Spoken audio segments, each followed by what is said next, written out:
Hi,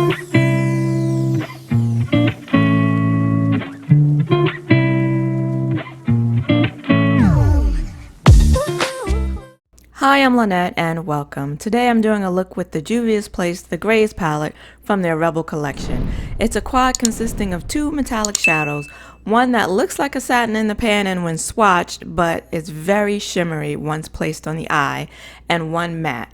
These shadows have a strong blue undertone. I do have a tutorial with the Army Quad that I will link above in the cards, and I'll also link below the playlist of all the tutorials I've done with all my Juvia's Place eyeshadow palettes if you're interested. Everything I use on the eyes will be listed below, so let's get started.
If you like this video, then please give it a like and consider subscribing because I do makeup tutorials, hauls, swatches, and reviews every Saturday. I want to thank you for joining me today. I hope to see you again next week. Until then, bye-bye.